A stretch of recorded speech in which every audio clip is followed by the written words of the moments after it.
बीच में मत करो भैया, क्या हो रहा है? आप जो आज बोल रहे हैं ये कोई भूलेगा नहीं। आजकल डिजिटल युग के अंदर सब कुछ रिकॉर्ड होता है। आपकी बेटी आज 10-12 साल की है, आज उसको समझ नहीं है, वो आपके भाषण समझ नहीं सकती, लेकिन जब वो बड़ी हो जाए, 18-20 साल की हो जाए, तब उसको दिखाना अपने भाषण के क्या बोला था हमने समाज की बेटी के लिए। आपकी नजरें झुकेंगी या आपकी बेटी आपके यहां पर मेडल लगाएगी, ये सोच लेना क्या बोल रही हूं।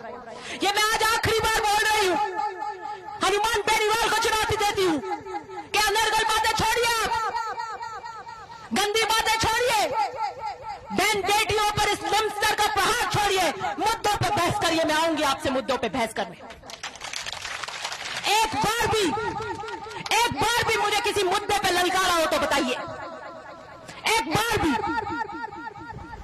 अरे जिस परिवार की पीढ़ियों ने खून पसीना एक कर राजस्थान की राजनीति को खड़ा किया हो, जो राजस्थान के किसान केसरी के नाम से चमके जाते हैं, परशुराम मदेना की टोपी किसान राजनीति की शान है, उस टोपी के बारे में क्या बोल रहे थे। मरना हो जाता है, मरना होता है किसान समाज का, मरना होता है उस हर एक जाट का जो सुनता है, मरना हो जाता है। अरे लंबी लकीर खींचिए, लंबा कारवा बनाइए।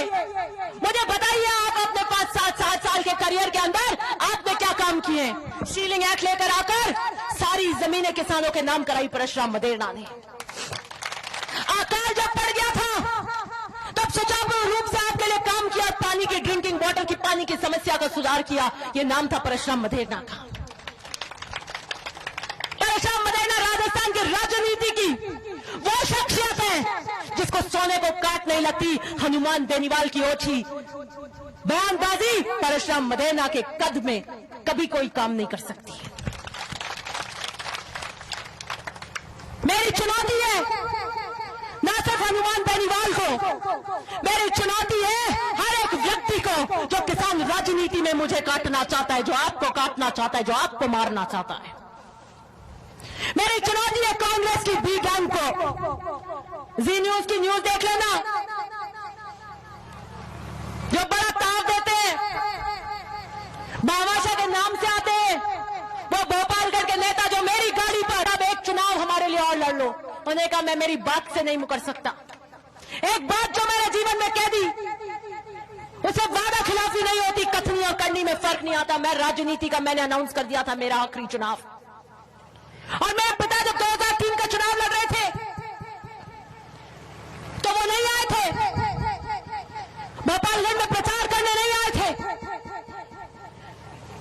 और इसलिए नहीं आए थे जब उन्होंने कहा, जब मैंने राजनीति से संन्यास ले लिया तो फिर मेरा पिता होने के कारण मैं अगर भोपालगढ़ आऊंगा तो जमाना मुझे पुत्र मोह धृतराष्ट्र की तरह अंधा होने का आरोप लगा देगा,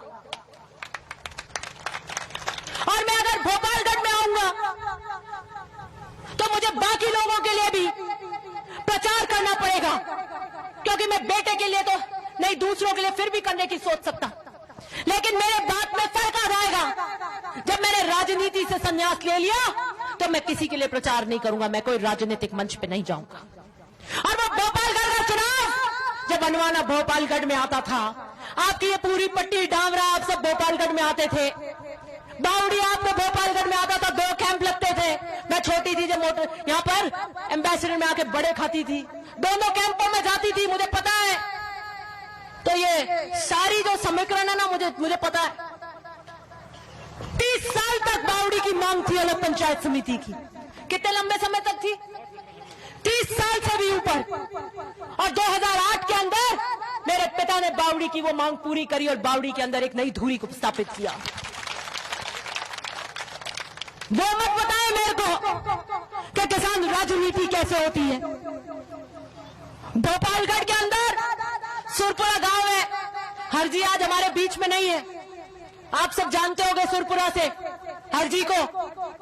मैं 10वीं क्लास की छात्रा थी, मैंने अपने जीवन का पहला भाषण 1998 में परशुराम मदेना के लिए वोट मांगने के लिए उस बरामदे से दिया था। सुरपुरा के उस गांव से शुरुआत करी थी, और मैंने कहा था कि मेरी दादी जी बीमार हो गई है, पहले वो आती थी प्रचार करने, उनके ब्रेन ट्यूमर के ऑपरेशन हो गया था, और मैंने कहा मैं मेरी दादी जी का संदेश लेकर आई हूं, मैं आपके बीच आई हूं। मैं 16 साल में स्कूल की छुट्टियां लेकर आई हूं और मैं भोपालगढ़ की जनता को अपील करने आई हूं कि मेरे दादाजी को वोट देना। वो ना पता है मेरे को राजनीति के उतार चढ़ाव। मैं छन छन के झटके ले लेकर आई हूं। मैं परिस्थितियों में पल कर आई हूं और मैं सबको चुनौती देती हूं। यहां से चुनौती देती हूं, उस प्रशासन को चुनौती देती हूं जो ये हाथ मिला के काम कर रहे हैं। कृषि विपणन उसके अंदर